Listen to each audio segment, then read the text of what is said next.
Hello, everyone, all Global Energy team. I'm excited that today is the first day of November, November 1st.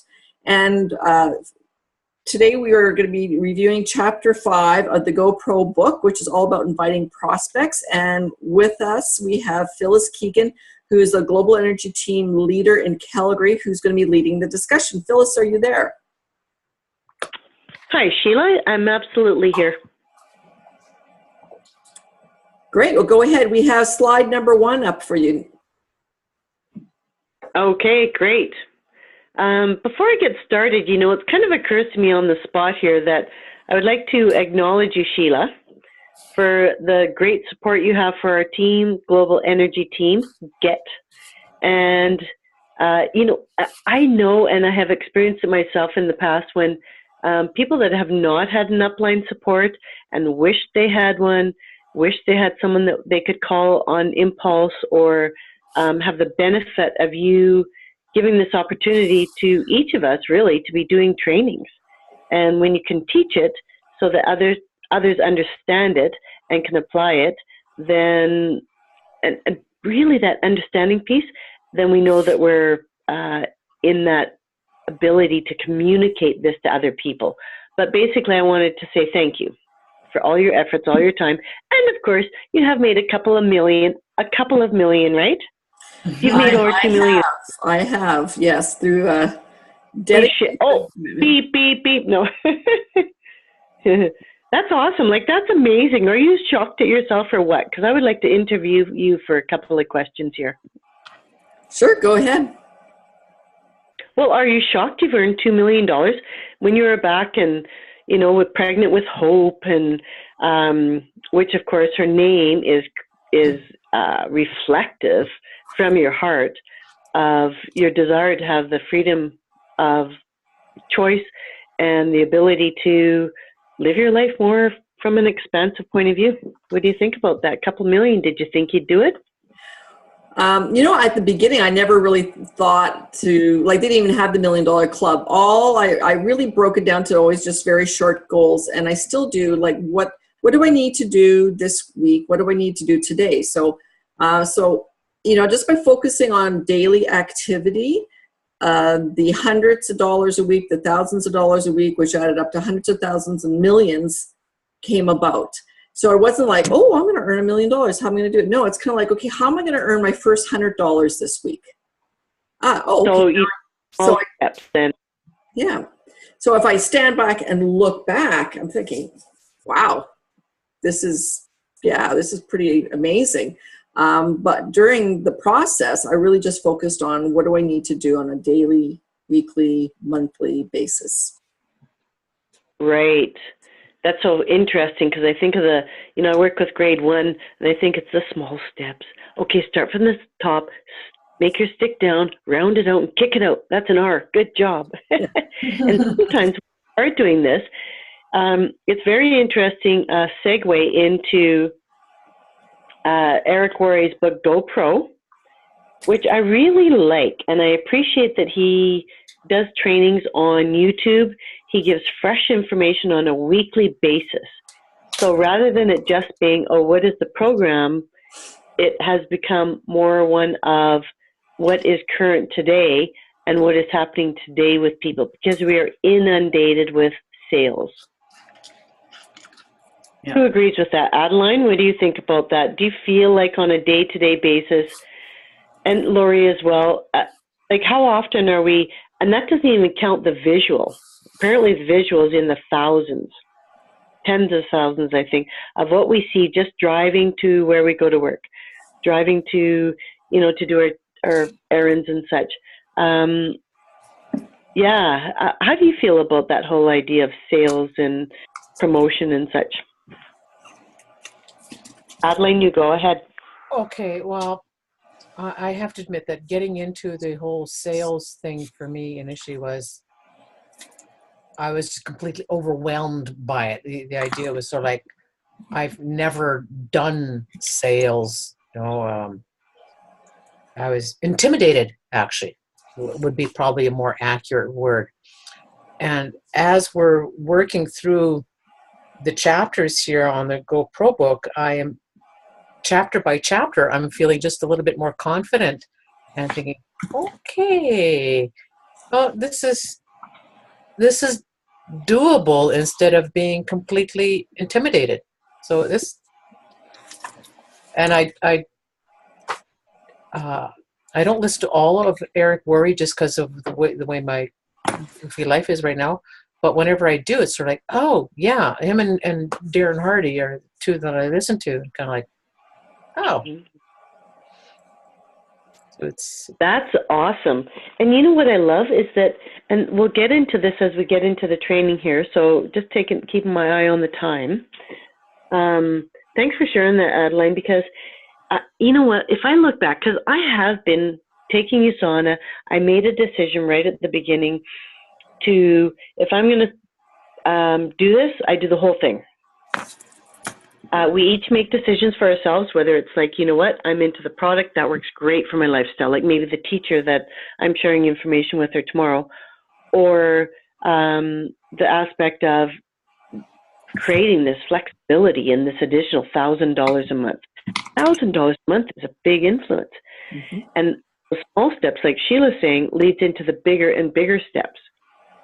So what I like about what you said, Adeline, is that part of it is you step up. So you are on the call. And same with you, Lori, you are on the call. Show up is one of the biggest things. And so by that, it engages us and helps us to develop the skills that help us to take those small steps into the bigger steps, into the bigger ones. It's like we look back and it's like, you know, beep, bit, beep, beep, right? It's just surprising what we would say. So let's take a look here then at skill number 2. So inviting prospects. So we're looking at the fact that we have completed our contact lists. And once we've identified the people that we're wanting to connect with that are on our list without any reservation about, oh, they make too much or they don't have the money or, you know, all sorts of excuses that our mind will naturally connect with, get the names down, write them down, expand it, and then it's like, wow. And I've even been thinking about this recently and thought, I know way more than 200 or 300 people. And who haven't I shared this with? Not necessarily contacted, but who haven't I shared this with? So this is kind of an interesting piece here, and that second item is the gateway skill. So, and we hear about that on TV, gateway, meaning you're coming in, we've made a decision. We've recognized, okay, I'm ready for something more. I'm ready. I'm looking for something more. And I love that USANA's booklet on the business aspect, the very front cover, 2 words, be more. And I find that I'm really connecting in on that one, and that people are saying, look, I just want to relax more. I want to have fun. I want to have the additional income. I want to have the great health. And it's a be more, being in a community in many ways of sharing and expressing that. So this gateway, our ability to invite people to take a look, is huge in opening up that, if you have a visual of coming in through the gate and it just expands out, Manitoba would be great for that, or even the mountains in Calgary here, the vision becomes much bigger. Okay, let's look at the next one here, Sheila. Okay. Got it. Hunter or farmer? Yeah, this is a cool one. And you know what?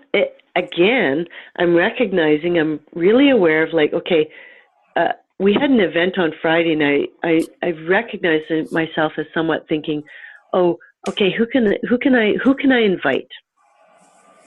So I have, am I trying to get someone? Oh, I got this person, I got this person, I got this person. Is a completely different energy of, is the energy of a hunter. Who can I get? Who do I need to have here? What are my numbers? So I want to connect the invitation to come more from a feeling of being a farmer. It's like, okay, well, let's just, or a fisherman, like Worre, I've forgotten Rory's last name at the moment. Worre Jones. He was here on Friday, and it was great. We had a few of us get together, and that understanding that when we are inviting people. We're inviting the fish. It's like saying who's interested, who's not, but not the same one as setting a trap. We're not trying to get someone. So when I have put myself in their shoes, and this is what he said, and he said this was huge. This was a really, really big one for him. He recognized that when he was putting himself in their shoes, he thought, okay, what would be attractive?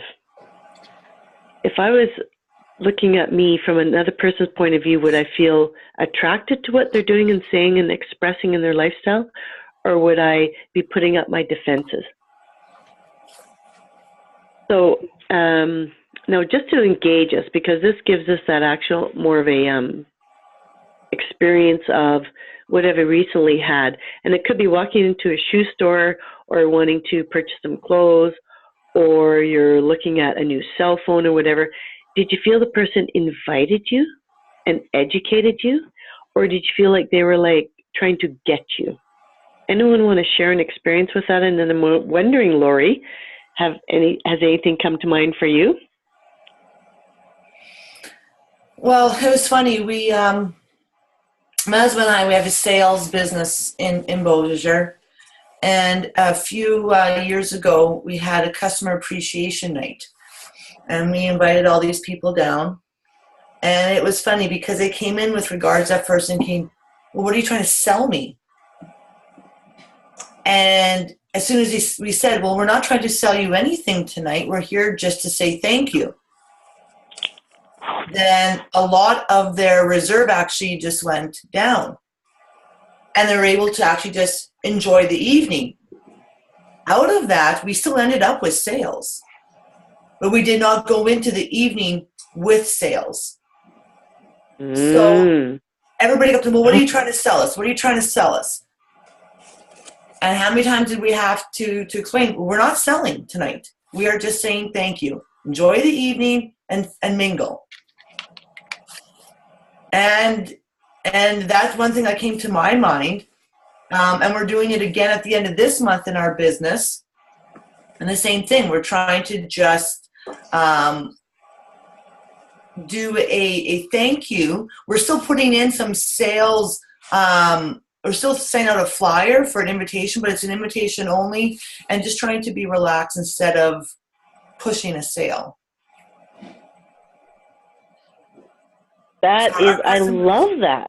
Yeah, so our customers did appreciate the evening by just being relaxed. And you know what? When we think about it, I think about Calgary at 1.3 million or the world at approximately 11 billion. We are exposed to a lot. And so when I think about it, and so did you it sounds like you and your husband put yourself in their shoes. So first of all, you came from your heart and you thought, you know what? Thank you so much. And the other piece being, it's like, just relax. No, yes, here's our information, and not feeling any sense of There's no pressure sale. Yeah, and if it's a gift, or if it's no pressure sales, and it's just out. If you like what you see here, this is the date, and it's like, I want to check that out. And if you don't, then you don't. Yeah, and we did end up having sales at the end of the day, but after the evening. They called back the next couple days and then made purchases.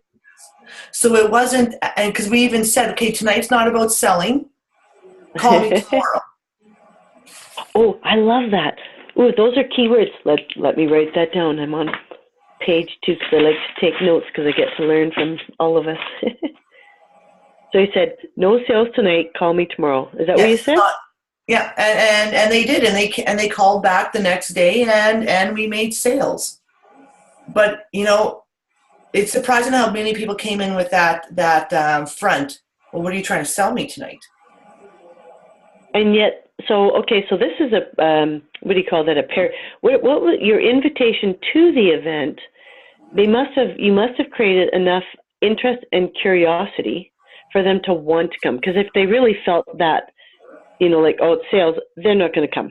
That's right. So there must have been an interest, and what do you think about that?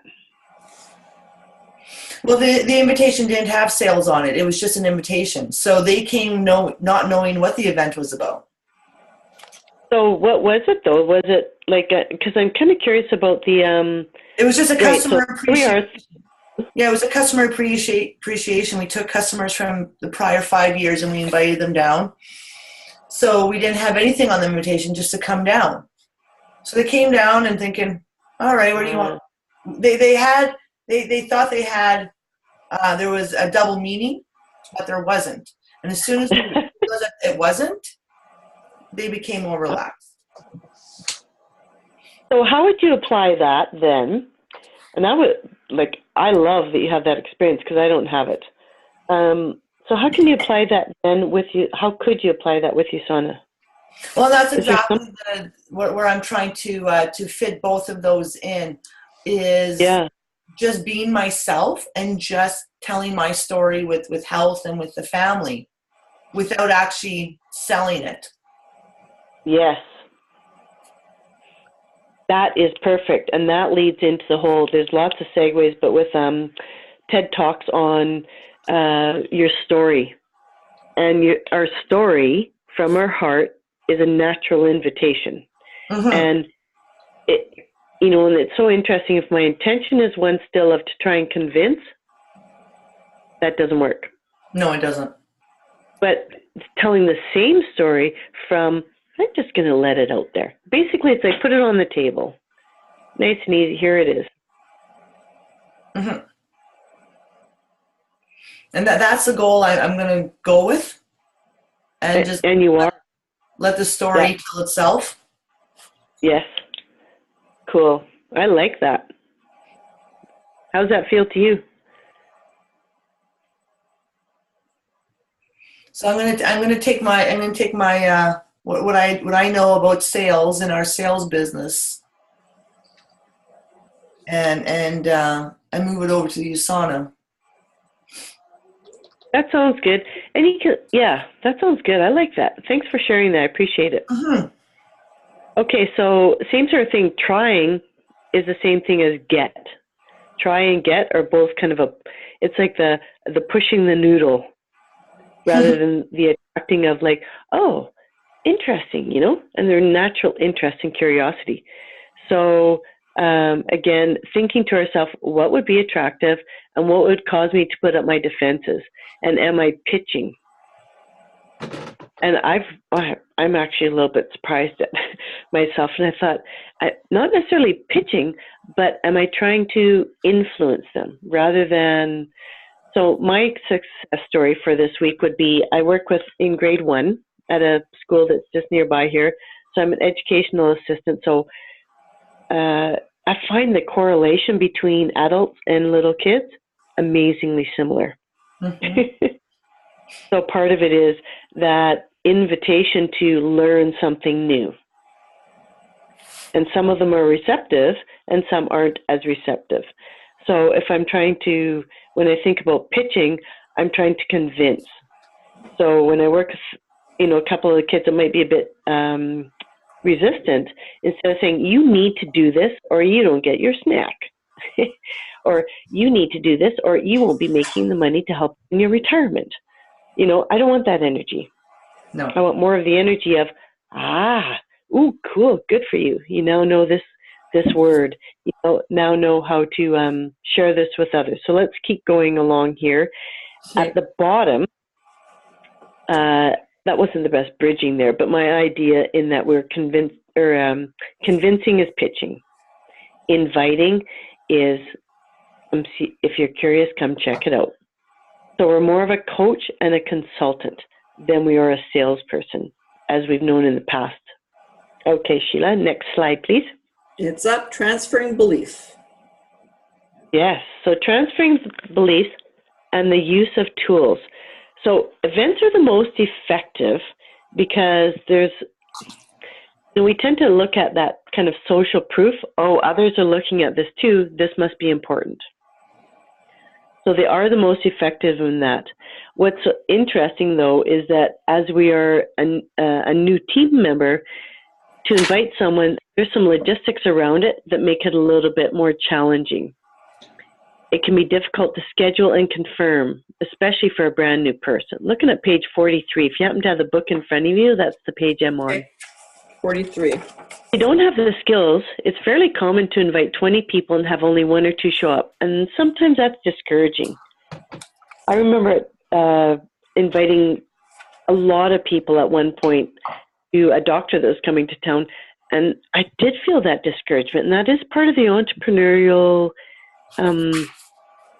development of our business. We have something valuable to offer. And so there's the belief in ourselves and the belief in the company and the product and that other people are looking is a big influence. So saying here that inviting to events can be a bit challenging for new people. So he's saying here, so when you're building a large and duplicating organization, a better tool or a first step with our goal in mind, education and understanding. So I've had times in my life where I thought I knew something. It's like, yeah, I know. But really, sometimes when people are saying that or they're thinking it in their mind, really what they want to know is us understanding where are they coming from? What are they open to learning about? So we want to educate them and help them to understand the benefit of having a healthy, vibrant body for life. So one of the best things he's saying here is to have actually a tool. So when we say down here, the physical tool is like a DVD, a CD, or what I've used mostly is to text someone or email someone a link to a YouTube. I use the YouTube videos a lot. Me too. Mm-hmm. What's your favorite, Sheila, out of 1 or 2? Give me 1 or 2 that and why do you send those? Well, right now, just sharing the reset 1.5 minute little video has been pretty effective. It's cute, it's fun, it gets the point across. It's really short, so I've had some good success with it. Yeah, short is important today, isn't it? It's like, 15-minute video? I don't think so. Hey, Worre, I see your beautiful daughter beside you.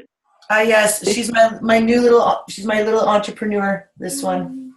This is Caitlin. She's a big entrepreneur on her way. You bet. Oh, she's out of there. Maybe not. So the reset, the 1.5 minute reset video, short enough, flashy enough, keeps people's attention. Yes. The other one I use a lot is the Silsentials, just a 4 minute or 3.5 minute Silsentials video, just because I'm always promoting the Silsentials. And in fact, I have one person who's interested in the products. She wanted to know the price. I sent her the price and the video for the Silsentials. Just said, this is a short video that will explain the benefits of taking the core product.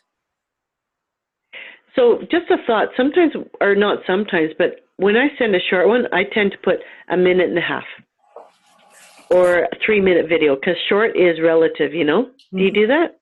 Mm-hmm. I do. I usually outline the length. Yeah. Cool. Okay, let's carry on here. Okay. So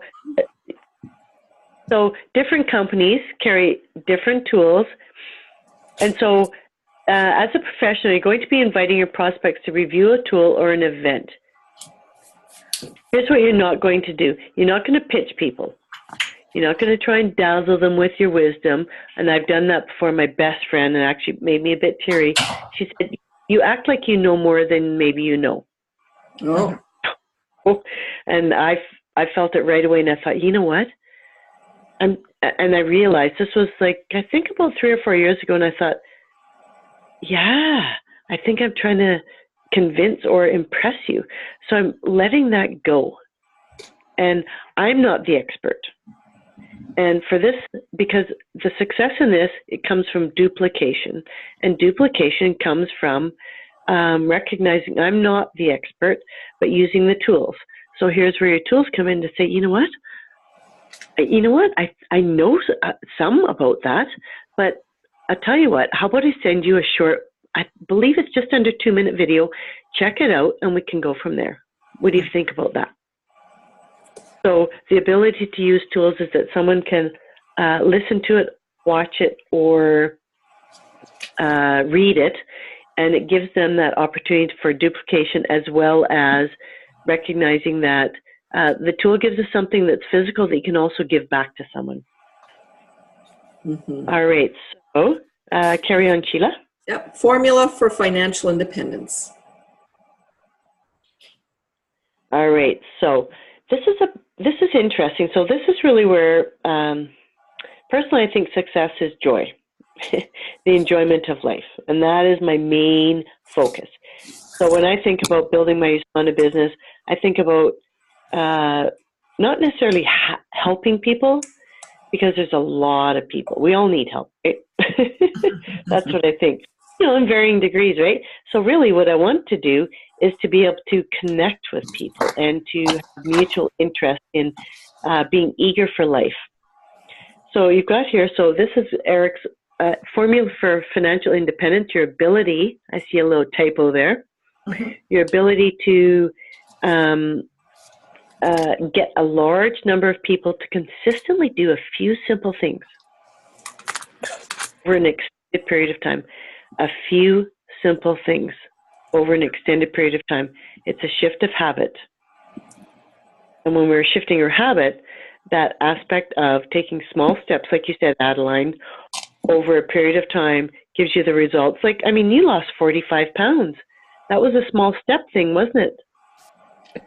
Is that what you found to be most powerful there, Adeline, was kind of the step-by-step that led into like, oh, bigger results and bigger, and you're like, wow, good for me. It was just that 1 pound at a time, 1 pound at a time, and just kind of like, it was that little step, because if I kind of like figuratively lifted my head and says, okay, well, 30 pounds from now, it was too much for me to believe, but I could believe, hey, another pound.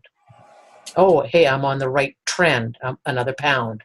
So it was the trend. It was doing that, the things I learned from Sheila, doing it over and over again. So it was awesome. Over and over. And you know what, really, when we think about it, and I've heard this example with Artemis Limpert. I really like her stuff. Highly recommend her DVD set of Educating Your Expectations. Matter of fact, right in your face, and honest with what people are really thinking, what we're exposed to. So I like that that step by step by step. All right, thank you for that. Okay, Sheila, let's carry on. Okay. Emotion of inviting. So this is interesting too. So the rule number 1, detach. We tend to, especially if we're emotionally connected to a person, or we have a strong motive or desire to, like, I need this money, or I want this time freedom, or, anything that's kind of a resistance based. This is talking about the ability to detach, and when we do that, I found that I've come more from my heart. If I forget about trying to think, what do they need, what do they want, if I'm coming from more of an energy of check it out and see what you think. What's most important to you? Mm-hmm. And I asked the teacher today, so that's my success story, is we've tried to get together a couple of times. And what I've learned about her, she's vegetarian. Both her parents are vegetarian, so that gives you an idea of age. I think she's like 25-ish. And so what's interesting about connecting with her and sharing it is that understanding that she's sharing something with me about aromatherapy and soaps and such, being open and listening and learning and expanding my knowledge base as well as interest, and detaching about, okay, so are you open to looking at what Usana has to offer? Do you want to watch it? Do you want to listen to it? Do you like to read? What do you like?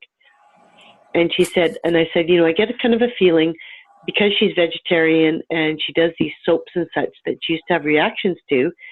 I said, well, is it science-based? And she said, yes, absolutely. So that's what I will send her. So I'm going to detach and let her decide for herself. Rule number 2, be yourself. so the thing is that we can get nervous. That's what I found. So we become kind of different when we start inviting. We're like nervous. Oh, will they say yes? Will they say no? Oh, maybe I'm pushing. Maybe I'm, and all, I mean, if we have 50,000 thoughts a day, we do. It becomes, we can get kind of nervous about it and we become uncomfortable. So focus on being your best self. Come from your heart. And if I feel like I'm trying to convince someone, more often now, I will actually, if I get that kind of a gut feel, I'll stop and say, you know what? I feel like I'm trying to convince you. Sorry about that. Let me step back a piece here. What is it that you would like to know? Mm-hmm. Comments on that? Well, that was certainly one of the roadblocks that I had, was thinking that I had to be a salesperson, you know, and that I had to be somebody else that I. Yeah. So like being yourself is like, really?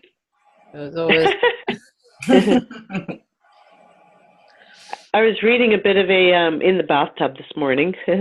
Oh, here it is. Here, the attractor factor. Oh, I'm impressed with myself. I got it here handy, and I know we're getting close to the 7:30 mark, Sheila. One of the things that was stated here, and I think it was, I'm not sure who it was, that it was at convention though. Be yourself. You know what? If you're kind of wacky, be a little wacky. If if we're just let ourselves be as we are and just evolve and grow with it. Those that are interested will look and those that aren't won't. I'm not here to convince the world. So thanks for sharing that, Adeline. I appreciate you being vulnerable there. Yeah, because it's true. You know what? Probably, it's true though. Probably 90%. That's my guess. What do you think, Sheila? That the sales piece of it, we have a strong belief in it. I personally didn't. I had a strong motive because Marina was 1.5 pounds, and I thought, holy shit, how do I get her system strong? But for myself, I didn't have a strong health miracle or loss of weight. So being myself and sharing it without trying to convince. I think it's really important, particularly now in social media, to be authentic. And that's a key word that I know a lot of the successful young leaders, women in Toronto, in USANA use about being authentic, being, the no makeup day, the hot, sweaty, after the workout look, the, Lori's case, being authentic of, what you're challenged with. People want you to be really raw and yourself. And that's really important. Why is it important? Well, because then they know, for example, Lori. Lori has a great personality plus. Now, if Lori tried to be someone else, people say, well, why is she acting so weird? Like, what's wrong with her? That's not her. She's just, now she's trying to sell me. But if she's just herself and approaching it the way that would naturally come out, and, and how she would maybe even communicate and how to invite or how to express herself on Facebook, it's to stay consistently authentic. People like that. They want to connect to real people. They want to connect to, slick talk and salespeople. I agree. It takes a lot of courage. It took a lot of courage when I took my before and after picture of this dress that doesn't fit. I opened up and I just said, "This takes balls." So here it goes. I know we don't really have, I won't say genetic. It's like, okay, the same thing, not ball. Yeah. And for me, that's how it takes balls, which is funny because that's when Lori talks, and that was fantastic because everyone, I'm sure, is reading it. This is Lori, right?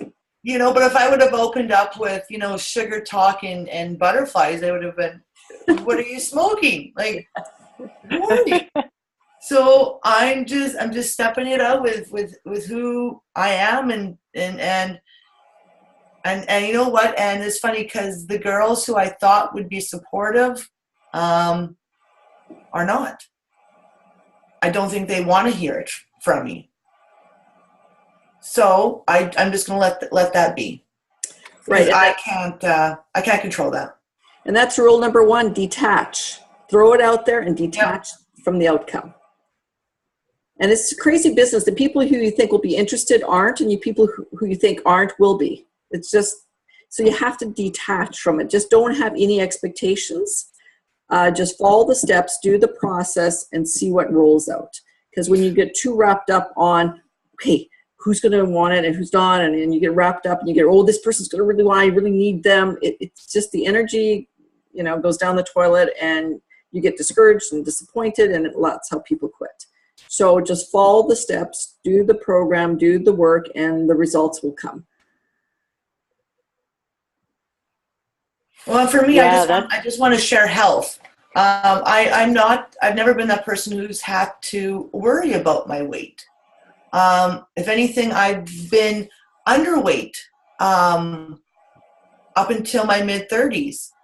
So now that I'm posting that I've gained weight, a lot of people went, oh, well, excuse me, miss, you've gained 10 pounds. And it can be, and what my approach is that I've become unhealthy in the past 6 years. And I notice it. I've become unhealthy. And there's another way to go at it. Because you can be underweight and unhealthy and overweight and be unhealthy. Right. So I'm just trying to approach it as I want to be healthy again. Mm-hmm. I don't want to be what I was, 15 years ago. Well, some parts, but not all my parts. I don't want to be all 20 anymore.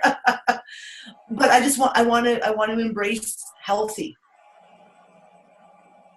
And that's hopefully my objective. And I hope that by putting myself out there, hopefully people can, like I said, I'm being authentic with it. I'm not trying to pretend I'm not. I'm not somebody else. I'm not going to pretend I have a weight problem, pretending that I'm not. I'm going out there saying I've become unhealthy. I love that. That's really cool because my sister, we're about the same height. We're basically 5'4", and I weigh, I've weighed up to 35 pounds more than my sister, and that was at 125. My sister was underweight. So I think that's important when we think about reset and learning about food choices and emotions around food and how we feel about ourselves and how we accept ourselves and be ourselves. Underweight, overweight, we have different lifestyle habits and that sort of thing. So this whole idea of be yourself, which Sheila, you're saying, authentic, sweaty, no makeup, you know what? I think we connect more then because we all are on the journey of life. Okay, rule number 3. I'll get too philosophical there. Yeah, plus, Phyllis, we have about 10 minutes, so we're going to... Yep, okay. So, rule number 3, be passionate. Not fake, but passionate. And that, to me, comes from the heart. When we're just let go, detach, be yourself, be passionate. Rule number 4, have a strong posture. So we sometimes, I think, now it doesn't say here in Eric's book here, but sometimes we think that we're having to say the whole truth. Oh, how are you doing? Or how is your business? Or how is the weight loss? Or how's your skin? Is it getting better? And all sorts of things like that.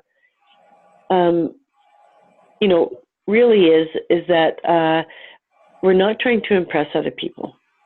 Be authentic, be yourself, and still have the posture of. And I was thinking that because I have a bit of a cold today, and some, at work I've thought, and have shared, I take the vitamins, and when I'm feeling a little tickle, I love the vitamin C, the poly C. I love the proflavanol, really good. But at the same time, I'm not trying to pretend when I'm not. And it's yeah, I know if I catch it early, I didn't, and that's okay. I also know that my thoughts affect it. But just that whole idea, too, of posture that, you know what, I love the products, I love the people, and I like the community of connecting with those that are eager for life. All right, Sheila, next slide. Okay, so here's the professional inviting, and this is where Eric Worre is a huge influence here. This is a profession. Electrician, teacher, education assistant, nurse, whatever it is our profession is, do it professionally, which means have the skills, have the mindset, the skills, and the strategy. This is connecting people to people with products and services that are important to them. So he's saying here, step number 1, be in a hurry. So if you stretch out that follow-up process, it can stretch out for weeks or months. So really what you want to let people know is that you're engaged in life and you don't have a lot of time to connect right now, but basically, are you interested? Are you curious? If so, let's meet up. Number 2, the compliment. It's the same sort of thing, right? It's just being authentic. He says here, this is critical. So he's giving some examples here, which I love about his book. You've been very successful and have always respected the way you've done business. An example for me on that one is a couple that we know through gymnastics, who my husband and I, Gord McMorland, he has a chiropractic business and has expanded it into a not multidisciplinary, but there's medical doctors, chiropractic, massage therapist, dietitian, and it has expanded a lot. And they've just moved out to an area. And so I'm to connect with them and just go out and have a visit, see what they're up to these days. Let's have a look at the invite here. So there's 3 aspects on the invite. Do you want me to go to the next slide? Nope. No. Okay. Oh, I don't think so. Okay. Number 3, no. invite. Invite, yeah. So the direct approach, really. So when we think about the direct approach, is that sometimes if we talk too much, people look at it like blah, blah, blah, blah, blah. But really what we want to do is we want to connect from the heart. I was thinking about the other day or last week or, even over the summer, you're telling me about that you wish you had more holiday time. Your knee bothers you, so you can't hike as much. And so this is looking at the warm market people that we are connecting with. Wanting to have that direct connection with something that we already know, that we've spoken about and we have shared. So we're asking, for instance, it's like, are you still looking for a job? I think I may have found a way that's a great business for us to connect with without taking all the risks. How about we meet for a coffee? Mm-hmm. So that's a more direct approach. So you're saying, let's meet and let's talk about business or this product. The indirect approach is to get past their initial resistance and educate them on what you have to offer. And Lori, you are perfect in your business in the same sort of thing. Get past the resistance. We're not here for sales, but educate them to say, okay, why do you want this? Now you didn't include that when people came, but the education piece sometimes comes through word of mouth.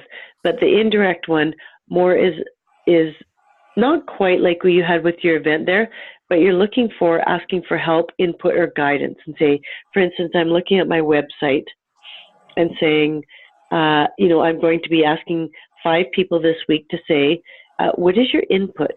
What did you like best? Was it easy to navigate through it? And is there any questions you have? So that's the indirect approach. Indirect, yes. And then the super indirect is where you're asking kind of a third party. Really powerful because it's more saying, well, I understand it's not for you, but what I'm looking for, not even but it's not for you. The business I'm clearly in on page 55 isn't for you, but I wanted to ask, do you know who do you know that is ambitious, money motivated, would be excited about the idea of more cash flow? Or who do you know that is? So when we think about referrals, it's not who do you know, or do you know anyone that's interested? That is way too broad of a question. It needs to be more specific. Who do you know that might be looking for more energy? I'll give you a really good example. When you go to networking events where you go to trade shows or you go to luncheons where the purpose is to network and potentially find clients, so the super indirect approach really works. I was actually at an event last week, and the gentleman beside me basically has a very similar program to me, and he was talking to a person who is running a booth, And the guy said, well, what do you do? And he said, I help reverse diabetes. And who do you know who has diabetes? And the guy said, I'll take 5 of your cards because I know at least 5 people who have it. That was a shocker for you. I remember that. Yeah. Yeah. So it was definitely when you ask something very specific instead of so general, it helps the person refer people easier. And it sounds like it was quite a niche market. Like as I get more specific of who I'm looking for, I'm not looking for people that have major health problems. That's what I've recognized personally for myself. I'm looking for people eager for life. What do you like to do? What kind of gets you, excited? What do you look forward to? Because you're healthy, what are you able to do that you would like to do more of? So that's what really kind of juices me up. So Phyllis, how with an super indirect approach? You're at a networking event. You need to stand up and talk about who you are. How would you ask that? Who do you know who? What would you say then? Like if you're asking for referrals? I think I would start with be myself in that, I have found, yes, I'm turning 58 next year, January. And I'm really looking for recognizing what do I want out of life? What excites me? So and now I know that you're happy with your job or you're satisfied with your weight. Health-wise, you're doing great. But what I'm curious about, so when you think about your friends, who do you know that is more eager for life and really ready for change? Kind of like that midlife crisis type stuff. Who do you know? I might start with something like that. So looking at number 4 here, if I would you, so this is what can also be called your basic qualifying question. So it's a natural response, reciprocal response. When someone asks you something, we tend to want to reciprocate. So if I gave you well, he says here, if I gave you a DVD, would you watch it? So we don't do that now, typically. If I gave you a CD, would you watch it? Or if I sent you a link, so way more up to date. If I sent you a link, texted you a link, would you listen to it? If I gave you a magazine, would you read it? So really what this one is so powerful about is that it's reciprocal. Like I said, it puts you in a place of power, according to Eric here, and that you're not begging, but saying, basically, if you're not interested, then that's fine. But if I sent you this link, would you open it up and have a chance to look at it today? Come from the heart, be authentic, don't try and convince. Okay, we're going to move on. Step number 5, time. Oh. And give it time too, because I have really found this one to be, if I don't give a specific time, then it just carries on into the next week and the next week and the next week. So part of what we're wanting to ask people to do is that when they say, yes, I will watch this 1.5-minute link, when do you think you'll be able to watch it by? So we're getting them to commit to it. And the beauty of that is that they're engaged and saying, yes, this is of interest. I'll listen to it by Wednesday, say. So don't suggest a time for them, because that's the other piece. That's kind of old style. It's like saying, do you want to meet on Tuesday or Wednesday? Just saying, when will you watch it? And let them respond. So they're let them tell you, setting up the time frame. Yeah, the time frame, exactly. So number 6 here, confirm the time. So when they say, okay, I'll listen to it by Friday, say, okay, so what I hear you saying, or, okay, Friday works great. So when I connect with you on Friday afternoon at 2 o'clock, will you have listened to it? It takes a bit of courage to do that because you're being direct, but people appreciate that. So the key is, this isn't an appointment you've set, it's an appointment that they've set. So when you take it to the point of saying, okay, so you'll listen to this and we'll connect at 2 o'clock on Friday, you'll have listened to it, yes. So you've set an appointment by phone or in person. So you're going to schedule the next call, and the next call is that you're, well, same thing as I was just saying there really, is that you're confirming the time of commitment and then you're scheduling the next call. So you're asking them what's the best number for me to call you at, and they'll give you the time that works best for them, and you have a real appointment because they are curious and they're committed to taking a look at it for themselves. Next thing is get off the phone. Rather than expanding too much, get off the phone. Mm-hmm. Sheila, next slide. I think that's it. Okay, good, because I was feeling it's a wrap-up, so we're about 7 minutes over here. So I'm just thinking about, as final remarks here, really, when you think about recruiting, on page 66 here, I'm not a big fan of the word recruiting, but you know what, really, is we're kind of fishing. Keep that in mind. If we go back to the whole idea, we're not hunters, we're farmers, or we're fishermen. We're seeing who's interested. We're sorting through. It may be a best friend. I have a best friend that has not actually sat down and looked at it, and I've known her from when we grew up across the street from each other. We see each other 2 or 3 times a year. Still no direct presentation, but there's no good or bad experiences. We're just on a journey, each of us on a journey, and we're inviting those that are ready and open to looking, and those that aren't for now, that's fine. This was a heavy chapter, actually. I found it to be. There's a lot to it, and I could really see it as being. Good job on that, because that was that was a lot of information in that chapter. I agree. I could see it as being split out in 2. Mm-hmm. Yeah, that was a big chapter. I agree. It's the gateway, absolutely. That's the skill that, and Sheila, you'd agree in this next, 12-week period, that's my skill focus. Mindset, which is where is my mind at? What's my expectation? Skills, and what's my strategy? So mindset of being that what I have to offer is of value, and to me in my life, this is an influence. And those of you that are eager for life do, join me. And so then that second piece of developing the skill is all around inviting. Well, Lori and I will be on a training course next week with Deborah Hoffman, and we're going to be spending a lot of time on the skill of the invite and having people lean in versus lean back. And that very indirect approach, or super indirect approach, as Eric Worre talks about, is what she's going to really teach us how to master. You're going to find it really mind-blowing, Lori. Yeah, I'm looking forward to it. Just I took her training course in the spring, and she spent, really, it was five training calls, really spending that much time on the invite.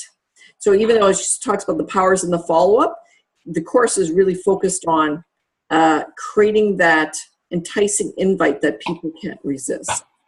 So, and it just talks about tapping into the emotions, and, so once we finish the Go Pro book, the next phase, I feel, in January, February, is really digging into the invite and become master inviters. Because if we can't, if we're fumbling at this step and we're not becoming master inviters, your business isn't growing. This is such a key piece to really master. And it's like an art form. I love Eric Worre. He's given you some scripts, some general words, but it's really to take that and then fill in the rest of the information with your personality and your experience, and plus listening. It's super important to develop those listening skills. Well, I agree. Yeah, I totally agree. I'm actually attending a training on Tuesday myself, and it's a 2-hour presentation here in Calgary. So I'm going to take a personal day off from school, a paid day, to attend this 2-hour event, because I feel that it's important. And when you said the emotions and the senses, I'm trying to think of his name right now, that I am attending. It's a new person that I haven't attended. And those senses of the emotion, of the feeling, the sense, the touch, and the connecting with what is important in people's lives. Is he a network marketer trainer, or what is he training on? He's a business trainer. And in some ways, I like that. Yeah, because sales is everywhere, right? Yes. We even sell our kids on different things. You want to do this? You might want to go to bed. It's a bit late in the morning. 3 a.m. like I was. My son. Anyway. So the But art we're of still the invite. Yeah, but I really feel like Eric Warwick's done a great job about the direct, indirect, super indirect. The compliment piece is super important. That is really, really important. In fact, Hope, I'll just give you one little story and then we'll wrap up. My daughter Hope bought a new car, and the salesman, young, dynamic, ambitious guy. I did not talk to him about USANA at the time at all. I just got to know him. He's selling cards. He's working as a bartender. I thought this guy's really got a lot going on, very personable, wasn't too pushy. I liked his sales style. He was very, he dealt with Hope over several weeks, was super, attentive without being pushy. Anyway, great guy. So make a long story short, I called him like a week or two later, and I started off with a compliment. I said, Jarrett, I really love your style. I like that you're ambitious. And he also then told me that he actually has another business. He sells cars. He works as a bartender, and he also has booths to fix, they sell fixing windows, free window repair of cars. So I said, I'm really, really impressed that, you're so ambitious. And I said, the key question is, after I complimented him on his service and his ambition and his hard work ethic, I said, would you be open to a new business idea? That was the key question, because he's business focused. And he said, absolutely, because once you compliment and then ask him a question like that, when I know his hot button is making money in business, he just said, yes. So then I just set up basically the meeting, and I have a meeting set up with him to meet John Cunningham tomorrow to do a presentation for him. Why did you invite John? Well, because this is a young man who's very ambitious. He's in his 20s. He's got a lot of male energy, and I'm a middle-aged woman. So sometimes I bring John in, or my husband, if we're meeting a couple, to have that male energy, because they connect men to men, right? So for him to realize it's not just me he's going to be working with, he's also going to be working with John. Cool. I hadn't even thought of that. Yeah. Yeah, because here I was thinking, Sheila, that you were the be-all and end-all, that you wouldn't need to bring in other people to make presentations for you. This is a bit of an eye-opener for me. And if John wasn't available, I would have maybe looked for some other man on the team, or even cross-line. Cross-line. Sometimes, like Rory Jones will, in the past, he's helped me and I've helped him for that reason. So he's had a female prospect or person he wants to invite, and recognizes that you as a successful businesswoman would have more of a direct link or connection than he might as a man. Right. Mm-hmm. Yeah. I think it's like you said, it's knowing your audience. That's interesting. Yeah. Very interesting. Yeah. So there's lots to learn about inviting, but these are absolute key steps, because I absolutely follow these. When I called Jarrett, I was in a hurry, and I truly was. I mean, I was in a hurry. I gave him a compliment. I invited him. I set up the time. I confirmed the time. In fact, right now I'm going to text him to confirm that he is going to be meeting me tomorrow in the location. So these steps are dead on. So Eric Worre is fantastic. Cool. Yeah, because I know in the past when I have tried to do things, that step 2, the compliment, didn't figure into the conversation at all. Mm-hmm. And so this was kind of like, oh. And it has to be sincere. Yeah, and it was just sort of like, and the be in a hurry, it kind of going like, so each one of these steps for me was sort of like, oh. They're all eye-openers. Good. This is a great chapter, and like Lori said, it's a heavy chapter, so read it several times and practice. Okie dokie. What would be this is my challenge, from a homework, or what could be our challenge? So next Wednesday, maybe when we're doing a check-in, maybe we can share our experiences, our successes, our challenges around inviting over this next week. We don't have one next Wednesday, do we? No, because Lori and I are traveling, so will be on the 15th. Yeah, thanks for that, Lori. Mm-hmm. But you know, if we accept Suzanne Cunningham's Roadmap to Success recommendations, we should be practicing contacting and inviting one a day.